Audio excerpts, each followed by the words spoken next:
ओ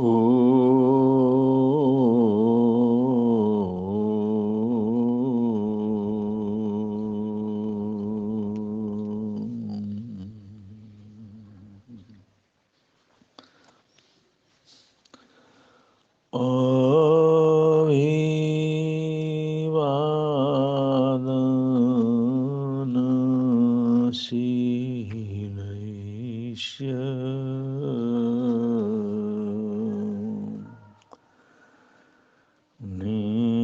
नित्यं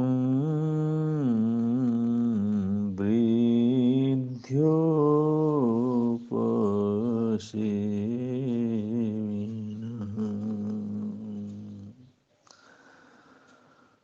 चतुर्थं तैष्य बर्हन्ति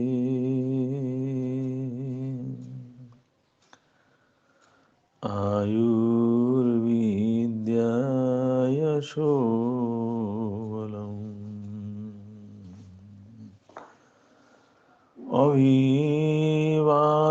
अभिवादनशीलैष्य नित्यं वृद्धोपसेविन चत्वारि तस्य वर्धन्ते आयुर्विद्या यशो बलम्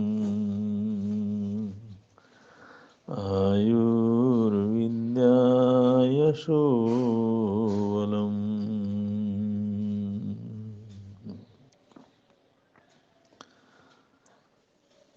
मनुष्य की कुछ मूलभूत इच्छाएं और आवश्यकताएं होती हैं। जैसे जीवन सबसे पहली आवश्यकता, जीवन है तो सब कुछ है, जीवन नहीं है तो कुछ भी नहीं। और हम जीवंत हैं तो आयुष्य की वजह से हैं। शुभ आयुष्य है तो सुखद जीवन है, अशुभ आयुष्य है तो अशुभ जीवन है। आयुष्य कर्म, आयु, ये जीवन की सबसे बड़ी डोरी है। तो हर आदमी जीना चाहता है, हर आदमी जीवन चाहता है।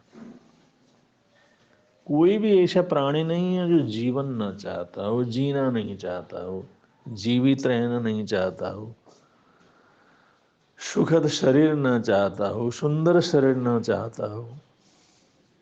ये सबसे बड़ी आवश्यकता है, सबसे पहली आवश्यकता है। सुंदर सुखद शरीर, स्वस्थता और जीवन की जरूरतें, सुखद जीवन। तो सुखद जीवन के मूल में है आयुष्य।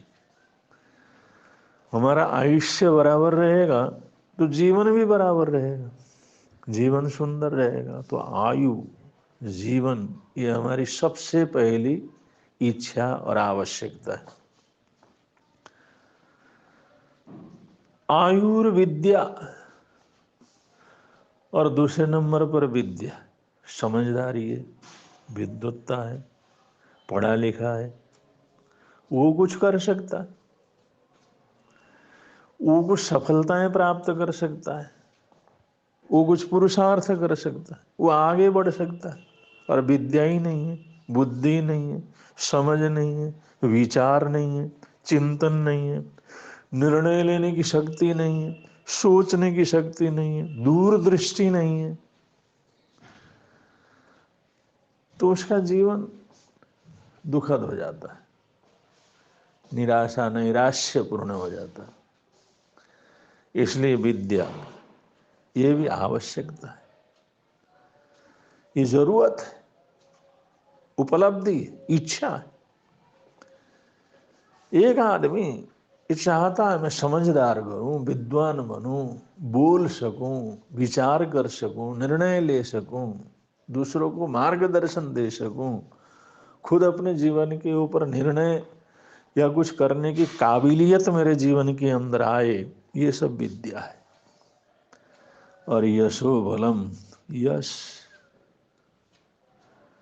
मान सम्मान कौन नहीं चाहता, यश चाहिए, मान चाहिए, सम्मान चाहिए, सब आदर करे, सत्कार करे, सम्मान दे, ये तो हर कोई चाहता है। पर मान मर्यादा के लिए, मान के लिए तो जीते हैं लोग। कोई प्रशंसा करे, नाम हो, नाम के लिए, मान के लिए, सम्मान के लिए, तो एक मानसिक खुराक है।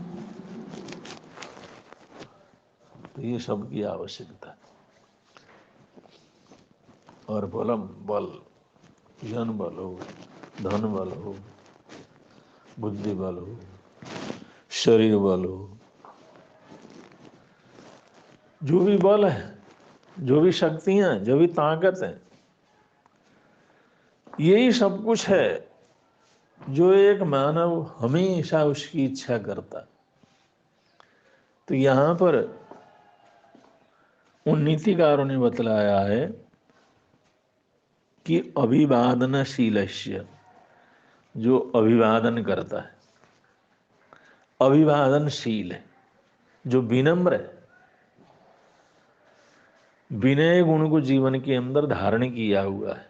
विनय वो है जो अपने से बड़े उपकारी, परोपकारी किसी को भी देख करके झुकता है, अभिवादन करता है, नमस्कार करता है। तो अभिवादनशील है, जो लोग अभिवादनशील हैं, जो लोग झुकते हैं, नमस्कार करते हैं, पारिपैना करते हैं,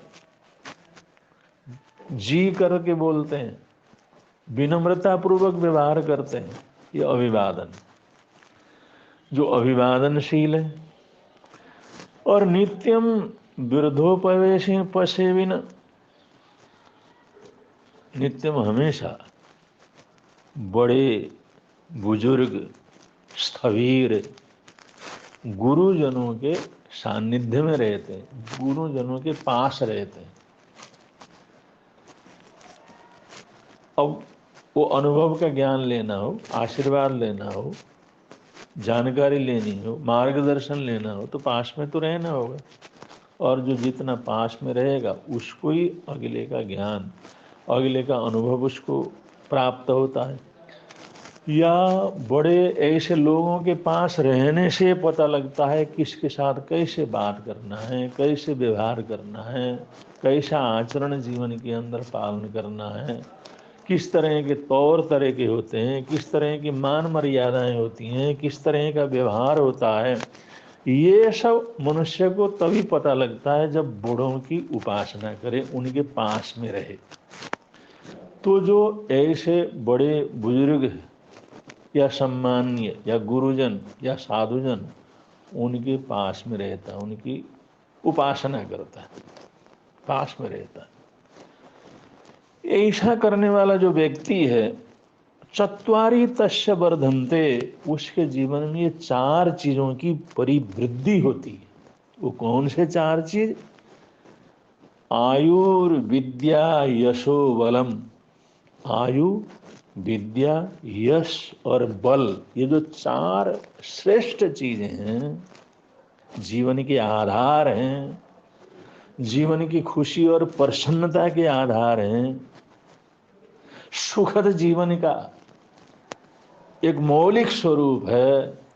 यह सब इंसान को तभी प्राप्त होता है जब ये अभिवादनशील हो और नित्य ही बड़े बुजुर्गों के पास में रहता हो, संतों के पास में रहता हो, उनकी उपासना करता हो। तो उस व्यक्ति को ये चार चीजें सहज रूप से ही उपलब्ध होते हैं। ये आज हम नए साल के उपलक्ष्य में बोल रहे हैं, नव वर्ष के उपलक्ष्य में बोल रहे हैं, क्योंकि व्यवहारिकता से, ईस्वी सन के हिसाब से आज 1 जनवरी 2022 है, जो हमारे व्यवहार में चल रहा है। क्योंकि अंग्रेज आए, अंग्रेजों ने अपनी संस्कृति थोप दी, गुलाम रहे, तो उसी चीज को हमारे जीवन के अंदर भर दिया। वैसे ईस्वी सन का कोई इतना महत्व तो नहीं है। हमारे देश में विक्रम संवत चलता है, वीर निर्वाण संवत चलता है, या हमारे देश की बहुत सी जो संस्कृति से संबंधित जो है सारी चीजें हैं, लेकिन फिर भी अब व्यवहारिक तौर पर जो चलता है तो लोगों ने मानना शुरू कर दिया, और उसी में कुछ लोग एकदम इस नए वर्ष के नाम पर गलत रास्ते के ऊपर चलने लगे। तो गुरुओं ने, आचार्यों ने, महापुरुषों ने, बड़े बुजुर्गों ने ये परंपरा चालू की, भाई नव वर्ष को हम धार्मिक रूप से गुरुजनों के चरणों में जा कर के उनका आशीर्वाद लेकर के मनाने का प्रयत्न करें। और इसी प्रेरणा से प्रेरित होकर के आज इतने लोग सारे हिंदुस्तान से, देश भर से यहाँ पर जयनगर में निहाल दरबार में उपस्थित हुए हैं। और कहाँ चेन्नई, कहाँ बेंगलोर, कहाँ कलकत्ता, दिल्ली, पंजाब, हरियाणा, महाराष्ट्र, मध्य प्रदेश, हर जगह से श्रावक श्राविकाओं का आगमन हुआ है। आराध्य गुरुदेव, श्रवण संघीय सलाहकार, भीष्म पितामह, राज ऋषि पूज्य गुरुदेव श्री सुमति प्रकाश जी महाराज साहब का महामंगल पाठ लेने के लिए अभी गुरुदेव का मंगल पाठ आप लोगों के समक्ष आ रहा है। और उससे पहले आने वाले इस वर्ष के लिए हमारा कहना ये है कि हम अभिवादनशील हों और सत्संग प्रेमियों, संतों का, वृद्धों का उपासना करना, उनके पास बैठने की आदत हम डालें, और हम अभिवादनशील रहें। अभिवादनशील का मतलब सबका अभिवादन करना। तो ये प्रवृत्ति क्या है? हमारे जैन के हिसाब से कोई भी साधु संत दिखे तो उनको मथेड़ बंदामी, हाथ जोड़ करके, सिर को नवा करके मथेड़ बंदामी कह करके वंदना करना चाहिए, कोई भी साधु संत दिखे। और इसको दूसरे रूप में, कोई भी साधु संत हमारे सामने आते हैं, कोई भी सन्यासी आते हैं, कोई भी साधक अगर हमारे सामने आते हैं जिनको हम नहीं जानते, सिर्फ भेष से अगर लगता है, तो उसके लिए भी हम बड़े आदर के साथ नमो लोये सब्ब साहुणं कह करके नमस्कार कर सकते हैं। नमो लोये सब्ब साहुणं, नमो लोये सब्ब साहुणं, ये अभिवादन का इतना सुंदर आधार है। हमारा मंत्र है, नमकार मंत्र का हमारे हिसाब से पहला पद है और शास्त्रों में हिसाब से लिखा हुआ 5वां पद है। लेकिन हमारी साधना के हिसाब से, हमारे हिसाब से, संसार के हिसाब से अगर देखा जाए, साधना के आधार पर आगे बढ़ने के हिसाब से देखा जाए, तो सबसे पहला पद है नमो लोये सब्ब साहुणं। नमो लोये सब्ब साहुणं का पार करके नमो वज्रयणं आता है, उस अवस्था को भी पार करके नमो हैरियाणं आता है, उस अवस्था को भी पार करके नमो रिहंताणं आता है, और उस अवस्था को भी पार करके नमो सिद्धाणं आता है। तो ये सबसे पहला और नवाक्षरी पद है, नमो लोये सब्ब साहुणं।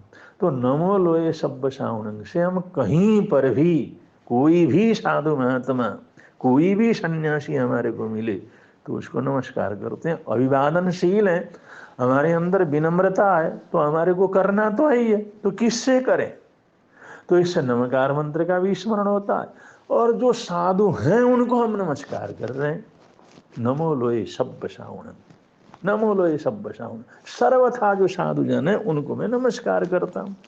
तो साधु जन है उनको नमस्कार पहुंच जाता है। जो अगर वो असाधु रहेंगे तो उसमें कोई किसी प्रकार की बात नहीं, ये उनके ऊपर है।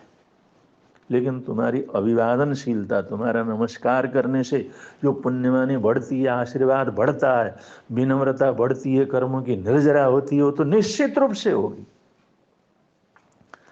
तो तुम्हें ये हिसाब लगाने की जरूरत नहीं कौन साधु है, नहीं है, कुछ करता है, नहीं करता, कैसा है, क्या है। बस अगर साधु के रूप में तुम्हारे को जरा सा भी आभास हो जाए ये कोई संत है, उसको नमो लोये सब्ब साहुणं कह करके उनको नमस्कार कर सकते हैं, वंदना कर सकते हैं। ये अभिवादनशील होना बहुत आवश्यक है। और जितने भी लोग तुम्हारे घर के, परिवार के, रिश्तेदार, गृहस्थ, समाज के अंदर जो मिलते हैं, तो उन सबको वंदन करना चाहिए। जय जिनेन्द्र जी, जय जिनेन्द्र देव की, जय जिनेन्द्र जी, जय जिनेन्द्र जी, जय जिनेन्द्र देव की। तो जय जिनेन्द्र, जय जिनेन्द्र, जय जिनेन्द्र, जय जिनेन्द्र बोलिए, जय जिनेन्द्र, जय जिनेन्द्र, जय जिनेन्द्र बोलिए, जय जिनेन्द्र, जय जिनेन्द्र, जय जिनेन्द्र बोलिए, जय जिनेन्द्र, जय जिनेन्द्र, जय जिनेन्द्र बोलिए, जय जिनेन्द्र, जय जिनेन्द्र, जय जिनेन्द्र बोलिए, जय जिनेन्द्र, जय जिनेन्द्र, जय जिनेन्द्र बोलिए, जय जिनेन्द्र, जय जिनेन्द्र, जय जिनेन्द्र बोलिए, जय जिनेन्द्र, जय जिनेन्द्र, जय जिनेन्द्र बोलिए। हम जैन, तो हमें हर कोई भी मिले तो उसको हाथ जोड़ करके जय जिनेन्द्र जी बोलना चाहिए। यह हमारी परंपरा है, यह हमारी संस्कृति, यह हमारी पहचान, यह हमारा स्वाभिमान, यह हमारा नाम है। जैसे हम अपना नाम जैसे प्रिय होता है, ऐसे अपना अभिवादन भी हमारे को प्रिय होना चाहिए। एक तो अभिवादन हो जाता है, तीर्थंकर भगवंतों का केवलियों का नाम स्मरण हो जाता है, विनम्रता हमारे जीवन के अंदर बढ़ती है, धर्म की आराधना साधना होती है। तो इतने सुंदर आचरण को हम क्यों छोड़ें? इसलिए जय जिनेन्द्र ये अभिवादन करने में कभी चूकना नहीं चाहिए। छोटे बड़े सबको इस तरह से कीजिए। छोटी छोटी उम्र के अभी बोलना भी नहीं सीखा जिन बच्चों ने, उनको रटाइए, उनको किए जय जिनेन्द्र जी, जय जिनेन्द्र जी। वो सबसे पहले जय जिनेन्द्र बोले, देखिए उसके कितने अच्छे संस्कार हो जाते। पापा मम्मी बोलने से पहले भी उसको जय जिनेन्द्र बुलाना चाहिए। और ये प्रकृति है, प्रकृति में सब अनंत अनंत जीव जगत, प्रकृति हमारे उपयोग में आती है, हमारे खाने में, पीने में, पहनने में, आने में, जाने में, जीवन जीने में, श्वास लेने में, जिंदगी को आगे बढ़ाने में, काम कारोबार में। ऐसे अनंतानंत जो जीव जगत, जो प्राणी जगत है, वो हमारे काम आता है। उसके प्रति भी हमारे को अभिवादनशील होना चाहिए।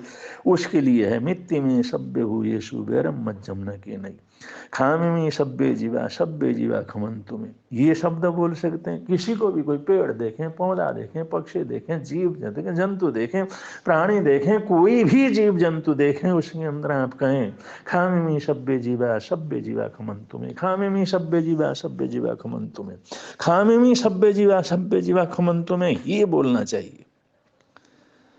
और इसके साथ साथ मिट्टी में सभ्य भूये सुबेरम मज्जम न के नहीं, ये दोनों पदों में से कोई सा भी बोल सकते हैं, चारों भी बोल सकते हैं, एक भी बोल सकते हैं। खामे में सभ्य जीवा, खामे में सभ्य जीवा, सामे में सभ्य जीवा खमंतु में, या मिट्टी में सभ्य भूयेषु, मिट्टी में सभ्य भूयेषु, मिट्टी में सभ्य भूयेषु बेरम मज्जम न के नहीं।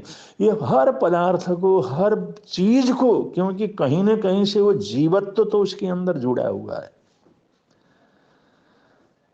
तो इसलिए जो भी चीज बने हैं वो किसी न किसी से, पृथ्वी काय से बने, अब काय बने से, तेव काय से बने, वायु काय से बने, वनस्पति काय से बने, मिट्टी से बने, किसी से भी बने, तो कहीं ना कहीं जीव जगत का तो उनके अंदर संपर्क है।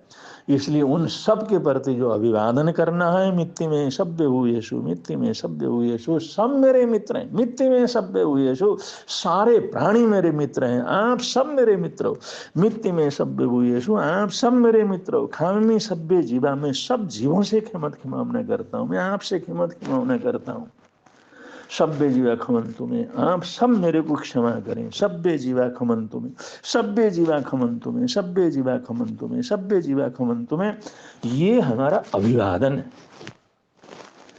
इन अभिवादन के शब्दों को, वाक्यों को याद करके इनका निरंतर जीवन के अंदर प्रयोग करना है, ये आने वाले वर्ष में, जिससे सारी जिंदगी हम इसका प्रयोग कर सकें।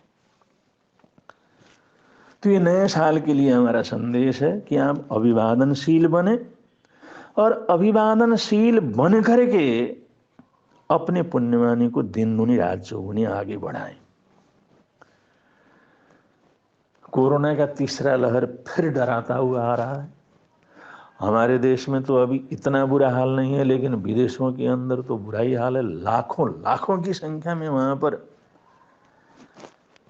इसका जो है दुष्प्रभाव वहाँ पर प्रारंभ हो चुका है। कई देशों के अंदर लॉकडाउन है, अपने देश में भी जगह जगह पर रात्रि का लॉकडाउन, कुछ समय का लॉकडाउन प्रारंभ हुआ है। इसलिए कोरोना से बचने का प्रयत्न करें,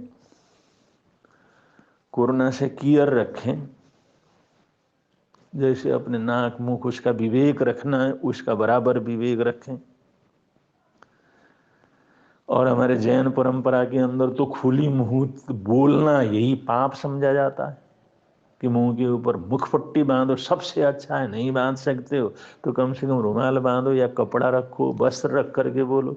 खुला मुंह बोलना तो पापकारी वचन माना गया है अपने यहाँ।